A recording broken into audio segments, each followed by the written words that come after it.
Muy bien, ¿y quién no se acuerda de Jorge Gajardo y Mónica Carrasco en Los Venegas? ¿Cuántos almuerzos amenizados frente a la televisión de aquellos años? Ahora esta icónica pareja nos va a emocionar como nunca en su primer protagónico en el cine. Este 25 de enero Vía X Films te invita a ver en salas de cine de todo el país la película más personal de Jorge Holguín. Me refiero a Análogos, una historia de amor y entrega en un mundo en crisis. Y precisamente para hablar de su película está en nuestro living ciudadano, en esta comunidad del pensamiento, Jorge Holguín. Jorge, bienvenido. Hola, gracias por la invitación. Oye, un tema, nos gusta mucho reflexionar en este living ciudadano, y tu película, pucha, que hace reflexionar sobre este tema, ¿no? ¿Qué significa llegar a la vejez hoy día en Chile? Sí, pues, un tema muy complejo, sobre todo en Chile, Latinoamérica en general. Llegar a la adultez es un tema fuerte. Sí. Tu séptima película, Sí. y con una temática muy distinta a la que te conocemos mayoritariamente como director, Jorge. Desde, Sí. no sé, desde el año 2000 en adelante, desde Ángel Negro en adelante, Exacto. tus temáticas han sido más bien fantásticas, ¿no? De ficción y Sí, terrorífica. cine fantástico, horror. Claro, ahora me alejo un poco de lo fantástico, me apego más a la realidad en el fondo, me inspiro más en la realidad. Sin embargo, a veces las historias más reales pueden ser más terribles, incluso más fantásticas a veces, ¿eh? Sí. En este caso fue un proyecto muy íntimo. Yo llamo íntimo porque es una primera vez que me miro más hacia el interior. Es decir, realmente yo siempre usé como una alfombra de bienvenida, una alfombra que llamamos, el género fantástico, para que la gente, el espectador, ingrese a la historia. En Ángel Negro hablaba un poco de la violencia en los colegios, en Sangre Eterna hablaba de la desconexión de la generación entre la juventud, en Caleuche hablaba de la desconexión con las mitologías. Entonces, en este caso, dejé un poquito de lado la cinefilia y lo fantástico para entrar de lleno en una historia de unos personajes que están solos, adultos mayores que están solos, en una situación que les puede ocurrir a todos, en una situación cotidiana, pero que tiene un pequeño elemento de fantástico para dramatizar el drama. Perdón que diga Claro, la redundancia. exacto. Es decir, colocamos un cometa que se viene acercando que se parece mucho a lo que vimos todo en un momento, del COVID. Es decir, algo que parece fantástico. O sea, imagínate que algo invisible, pequeño, comience a cambiar toda una estructura de una sociedad. Entonces, en este caso, de manera más cinematográfica, colocamos un cometa, pero finalmente toda la historia sucede en una casa, en unos personajes solos. Veamos un tráiler, ¿no? Ya, De lo perfecto. que significa tu nueva película. Ahí está.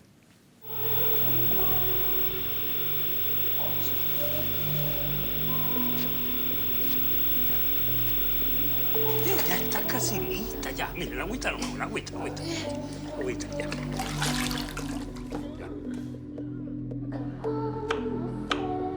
Te voy a preparar de comer y después vemos un poco de televisión. ¿Arreglaste el televisor? Nunca estuvo mal, solo perdimos la conexión con el exterior.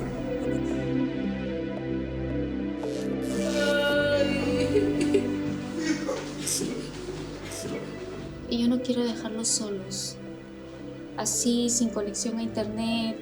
No quiero perder la comunicación con ustedes, ¿me entiende? Son mil recuerdos de aquel verano. Buenas noches, mi amor.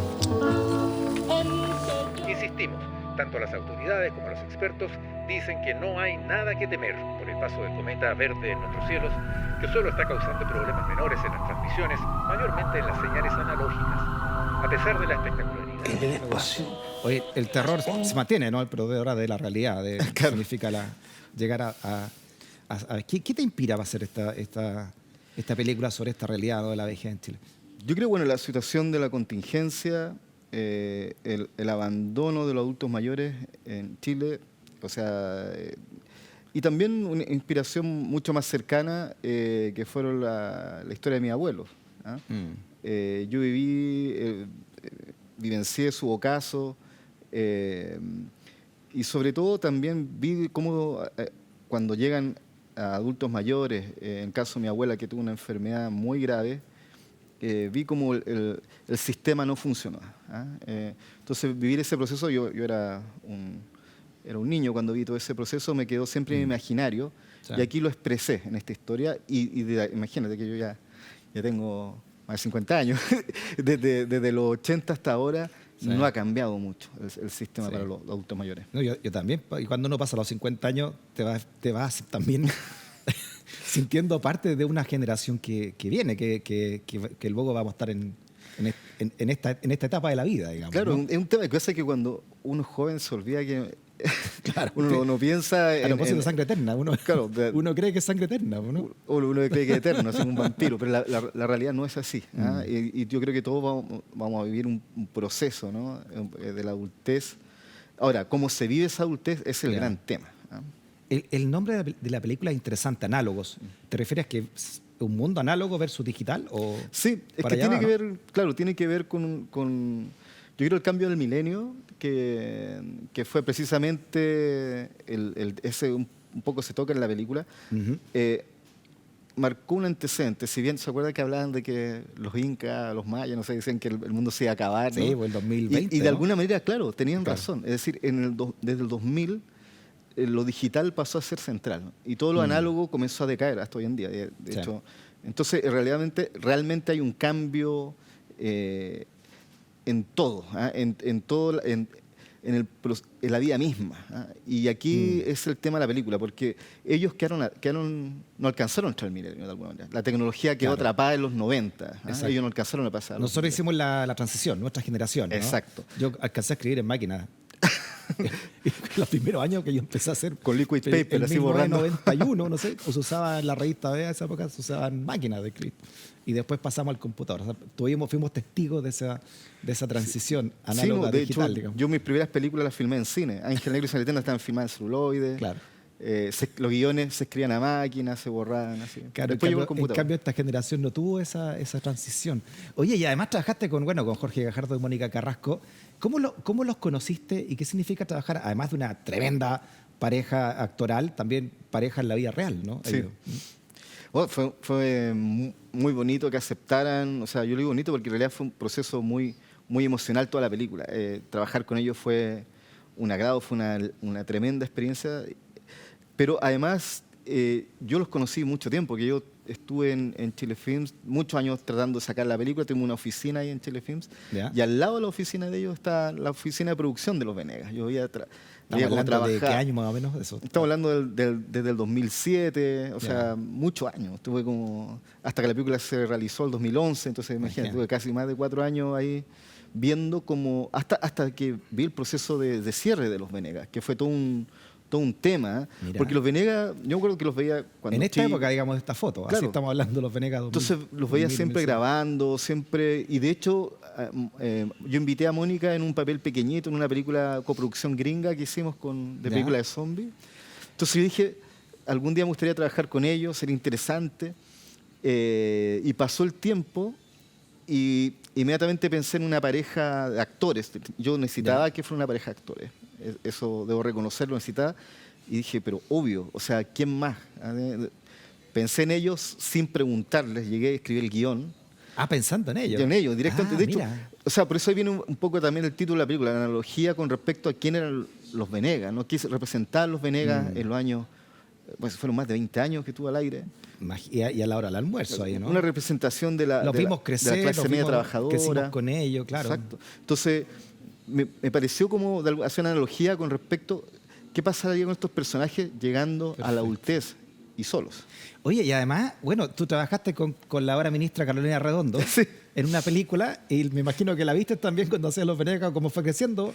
Sí, no, la vi. Como- La vi porque era la chiquitita. nieta, ¿no? Era la nieta de los Sí, del lo vi protagonista. ahí de repente la vi en la oficina, ahí entrando a la oficina una niñita que actuaba ahí en Los Venegas y resulta que es la ministra y tuvimos la oportunidad de trabajar juntos. Hicimos una película que se llama Grito del Bosque, la primera película de ficción en 3D. Nos fuimos a los bosques en la provincia de Arauco, en el Biobío, estuvimos grabando.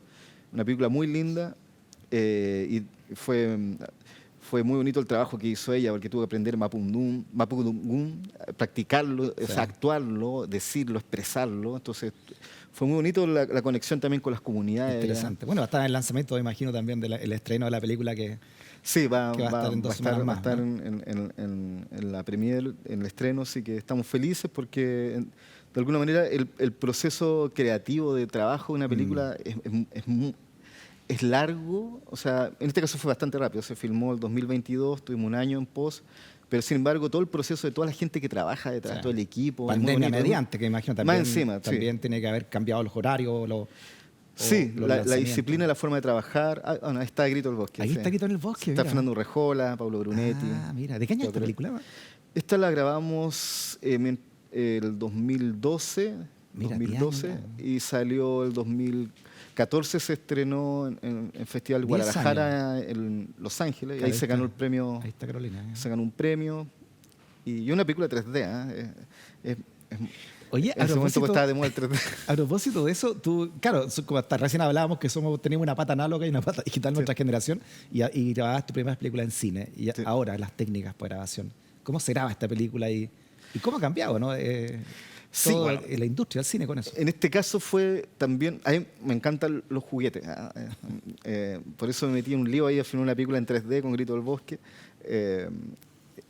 Ahora quería no quería interrumpir el trabajo de Jorge y Mónica, Ya. de alguna manera, y quería implementar un tipo de tecnología que me permitiera mover la cámara sin tener problemas, sin interferir. Ahí, por en su ejemplo, que trabajo. está usando... Claro, si se fijan es como una especie de dinosaurio gallina. Ah, mira, es como un steady. Sí, se llama Ronin 4D, es una Imagínate. cámara de DJI. ¿Cómo era antes para ganar alguna cámara así? ¿De qué porte era? Era como una... No, antes para hacer eso había que tener un Steadicam, un brazo o Y hay que- precisamente y un colocar un cuerpo- riel y un con cuerpo. así muy parecido. Claro, los rieles. Po. Claro, un dolly o una dolly panther que llamamos que es un riel que se coloca arriba de un carro, entonces operan 4 o 5 personas. Entonces imagínate, Claro. ahí yo agarraba yo la cámara y dejaba a Jorge que actúa. Imagínate, ahí hay una escena ahí donde están haciendo efectos, maquillaje. Ya. Entonces, antes había que desarmar todo, volver a desarmar. Oh, imagínate lo que Entonces, significa eso me permitió que Jorge y Mónica tuvieran un trabajo mucho más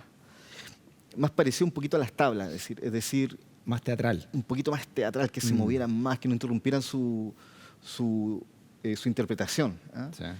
Eh, Oye, y además agarraste la cámara, pues también te permite... sí, no, eso dirigir siempre me y ha gustado, desde el cine, sí, siempre me ha gustado estar ahí mismo. tomar la cámara, sí, es que yo creo que me gusta colocar la mirada, estar ahí, y también en este caso me gustó estar más cerca también de los actores, me gustó estar cerca de Jorge y Mónica, como la película es más íntima, más cercana, quería dialogar inmediatamente, no quería tener tanta distancia en un monitor y acercarme después, Sí. no, quería en el mismo momento lograr esa comunicación. Sí, un personaje que tú comentabas que atiende a este matrimonio de tercera edad es una inmigrante, Sí, Cindy, es el Cindy, nombre, el personaje. que es una actriz peruana muy conocida en su país, ¿no? Sí, ella es Cindy Díaz. Se llama también Cindy en la vida Sí, real. Cindy hicimos Díaz. ahí un juego.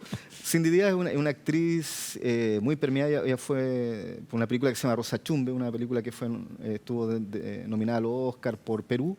Ella fue la protagónica y recibió unas críticas enormes. Ahí yo la vi, vi esa película y nos conocimos en un festival en Valparaíso y dije un día, Ya. quedamos conectados, viajamos a Lima con una película que hicimos con mi pareja y productora Carol, que se llama La Casa. Viajamos, nos encontramos con ella y fue como, wow, no puede ser más perfecta para el personaje. La invitamos a participar, leyó el guión, le encantó. Así que, y tuvimos problemas porque nos estábamos entre pandemia, entonces tuvimos que ensayar mucho con Jorge y Mónica, haciendo lecturas de guión y ensayando, y con ella online. Así que una película que se llama Análogos, pero estamos Haciéndola ocupando la completamente tecnología digital para poder crear. en ¿Y el por qué fondo. dejaron el nombre Cindy? Porque es muy poco común que se usen los nombres reales para Sí. un personaje en una película, ¿no? Sí, me pareció porque era como casi el efecto de estar en una pantalla online trabajando, llamándola a Cindy y todo. Fue bonito dejar el personaje con el mismo nombre. Era Ya. como una especie de juego. Pero el trabajo de ella representa, yo creo, lo que pasa también en los países de Latinoamérica con el tema de la migración, cómo convivimos, imagínate la relación que existe entre entre personas de diferentes países en Latinoamérica es muy interesante. Además, disculpa, interesante, además, en la polémica que estamos viviendo, que tiene también mucho de xenofobia, Sí. que precisamente quien ayude, quien acompaña a este matrimonio de tercera edad chileno, sea un inmigrante. Sí, o sea, no es menor, es parte de la historia y tiene un significado enorme. Claro, y no es ni siquiera son la familia, sino un emigrante la que ayuda. Claro. Oye, déjame leer algunos datos que me imagino que tu película también nos va a hacer bastante reflexionar, Jorge, que dicen acá que 1 de cada 3 adultos mayores en Chile no tiene amigos, por ejemplo, ¿no?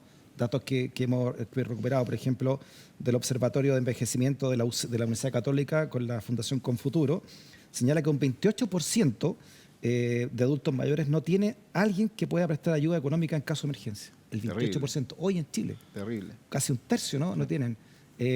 Por ejemplo, alrededor de 530.000 personas sobre los 60 años viven solos hoy en Chile. Más de 500.000 personas de 60 años en adelante viven solos.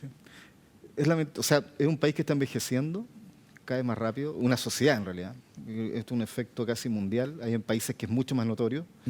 Y en el caso de Chile es terrible porque también las políticas con respecto a la adultez mayor dejan bastante que desear, entonces más encima. Sí. Mira, en el fondo yo creo que cuando uno piensa en la vejez, sobre todo la gente joven, más piensa en esto, en las canas, esto, pero el gran problema de los adultos mayores es la soledad. Es el tema de la soledad. Yo creo que es el gran tema, más allá de lo físico, sino ese tema emocional y el sentirse abandonados, sentirse solos en un mundo que puede estar lleno de colores, lleno de situaciones, ¿no? Pero estar aislado en donde vives es como estar muerto en vida. Entonces es terrible eso. Increíble eso, porque las redes sociales que aparentemente te comunicaron más también, hablando de las generaciones más jóvenes, según muchos estudios, precisamente es lo contrario, ¿no? O sea, la gente se ha ido aislando. Parece un contrasentido, pero en la práctica es eso, ¿no? Sí. Se vuelve más individualista con las redes sociales, ¿no? Es terrible, sí. Es que es una especie de esquizofrenia medio psicopática, el tema de las relaciones a través de las redes sociales. Mucha gente piensa que se está relacionando. Dice, no, yo la otra vez me hablé con un amigo, ¿y cómo se encontraron? ¿Se vieron? No, esto no, nos dimos unos likes, ni siquiera se dan tiempo de hablar por teléfono. O sea, ya la gente ni habla por teléfono. No, pues no habla. No habla, sino manda unos WhatsApp, manda un audio, como mucho ya. Cuando manda un audio es demasiado confianza. Entonces hemos quedado perdido... una lata tremenda escuchar audio. Claro, nosotros estamos diseñados para tocarnos, mirar nuestros gestos, nuestra gestualidad en persona, la nuestro proxémica, tono. Es muy importante. Y eso se ha distanciado. Tocarnos, pues, no, o sea, nuestras culturas latinas son de afecto. Entonces encuentro que es el gran tema y esa es la gran distancia que hay en la película. Muestra, por eso es una desconexión en todo sentido, no solamente en el tema de lo material, sino también lo emocional, que es muy fuerte. Como cinéfilo también, Jorge, ¿qué inspiraciones hay para esta película? Sí, si bien dije abandonar la cinefilia, pero en realidad es una mentira. No, que me gusta el cine. O sea, de hecho, por eso me hice cineasta. Puede ser ridículo lo que estoy diciendo, pero es verdad. Hay muchas películas que me inspiraron, que me emocionaron, que me hicieron amar esto. Y me volvieron locos para llegar, imagínate, a hacer cine en Latinoamérica, que está chileno encima. Sí, películas como Cocoon, ¿se acuerdan de Cocoon? Oh, Cocoon, clásico. Un clásico. Tremenda película. Una película muy interesante que me interesó porque mezclaba la ciencia ficción, ahí de lleno, una película de ciencia ficción, pero el tema central era los adultos mayores, un abuelo en un hogar de ancianos. ¿No? Que vuelven a ser jóvenes. Vuelven a ser jóvenes, muy interesante la propuesta. Y con el tiempo se ha vuelto una película de culto. Muchos en el fondo es qué es lo que harías tú si fueras joven nuevamente y qué no harías, digamos, ¿no? ¿Y qué significa ser adulto mayor? Es muy interesante la película. Es bueno, Cocoon. Para los que no lo han visto, es una gran película también, porque te hace reflexionar también mucho, ¿no? Sí. Y lo otro, Cuando sopla el viento, una película animada, una película terrible, con una banda sonora increíble, con David Bowie, una banda sonora, sí, te la recomiendo, una banda sonora espectacular, una película inglesa de animación. Ahí está. Que es mira, tiene elementos, es una de mi inspiración más cercana. Es una historia de dos ancianos durante un bombardeo en Inglaterra de armas nucleares, y ellos no se dan cuenta. Ellos solamente a través de una radio van escuchando lo que ocurre, pero no se dan cuenta que ya la radioactividad llegó a sus cuerpos. Entonces se van envejeciendo, van muriendo, pero producto de la radioactividad. Entonces es una animación preciosa que mezcla varios tipos de formatos, no solamente animación dibujada, también stop motion. Es muy interesante y con una banda sonora espectacular. ¿Cómo se llama? Cuando sopla el viento. Cuando sopla el viento. Es muy linda, se las recomiendo a propósito de datos cinéfilos. Y también hay una película francesa más reciente, Amour en francés. No Amour. Sé, Amour, de Michael Haneke, un director que a mí me fascina, que también aquí ya toca de manera más cruda y literal también lo que es envejecer, y la situación con los hijos, como la desconexión con los hijos. Es una película espectacular y también a la vez parece muy sencilla, porque también ocurre en espacios cerrados, en un departamento, pero la situación dramática es terrible. Entonces, de alguna manera, esas son las películas que fueron parte de la inspiración de... También hay películas más antiguas, como Cuentos de Tokio, una película clásica del cine japonés que me encanta y que también hay unas citas literales dentro en la película cuando la vean, ahí se van a dar cuenta. Un homenaje. Sí. Oye, veamos la invitación que hace Jorge Gajardo y también Mónica Carrasco para ver la película. Ahí está. Queridos amigos, queridas amigas, nosotros estuvimos 22 años con ustedes, todos los días de Dios. Ahora les vamos a pedir que nos acompañen nuevamente, pero en el cine. El cine es otra forma de trabajo, ¿no? Es una realidad absolutamente distinta, sobre todo con las máquinas modernas en que te pueden grabar continuado, nada de estar cambiando, separando, lo que da una unidad tremenda a lo que uno trabaja. Pégate una palabrita. Sí. En un evento total, con pantalla grande, con sonido, con música, con de todo. Los y las invitamos a que nos acompañen ahora en la pantalla grande. Análogos, una producción Vía X Films y Holguín Films. Estreno 25 de enero, solo en cines.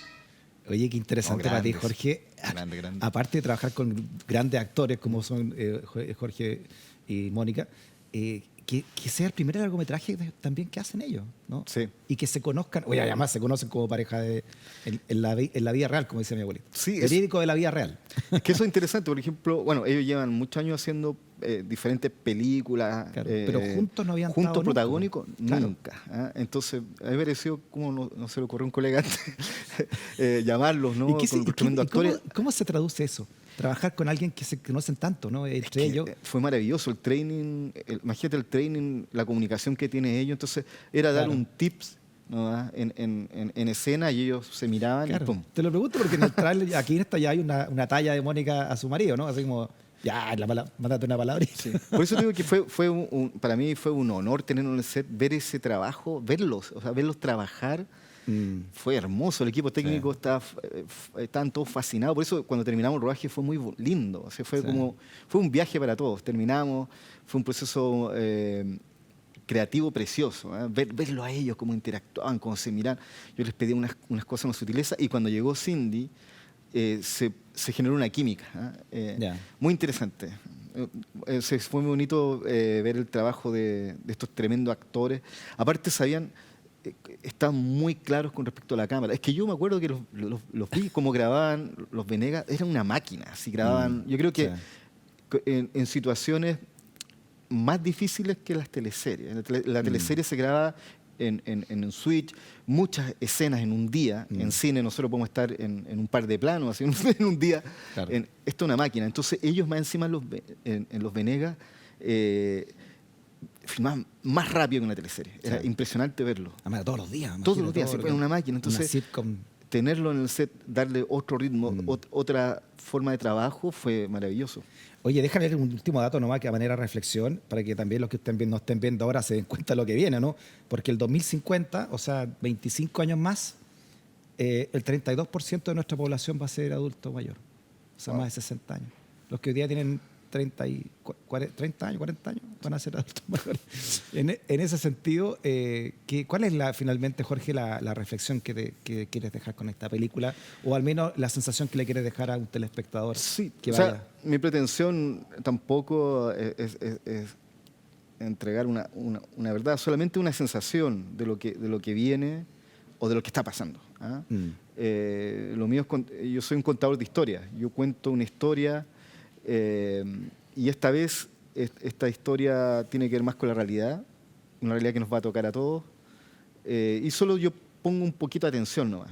El espectador verá lo que ocurre, pero no me interesa ni ser un profeta, ni adelantar lo que venga, ni hacer un panfleto, todo esto, pero sí, el tema de los adultos mayores hay que hacerse cargo. Yo creo que las películas, el cine en sí mismo es una política. Cuando uno cuenta algo, narra algo y se lo muestra a un espectador, está haciendo política, está mostrando una realidad, y en este caso en algo eso. Sobre todo el tema de las pensiones de fondo, etcétera, ¿no? Toda la realidad que nos abruma también, ¿no? Sí. La realidad política que nos abruma.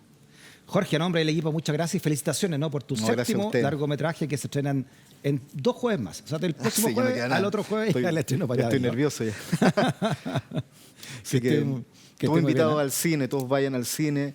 Eso es lo que quiero decir. La película fue filmada para la pantalla grande y qué hermoso ver a estos tremendos actores en un escenario grande. Van a tener la oportunidad de verlos trabajar muy cerca. El cine te permite estar al lado, estar en la casa de televisión uno está distraído. Es linda toda la magia que se produce en el ritual del cine. El cine, un acto comunitario. Todo. Un acto comunitario. Todos soñamos lo mismo al mismo tiempo en la sala. Sí. Y además películas que nos gustan tanto, ¿no? Que nos dejan esta reflexión ciudadana como la que nos trae hoy día. Okay. Gracias, Jorge. Suerte. Muchas gracias. Gracias también por la sintonía y como ves son temas, ¿no? Que van construyendo sociedad desde esta comunidad del pensamiento, desde Stock Disponible y desde Vía X. Hasta la próxima. Que estés bien. Chao.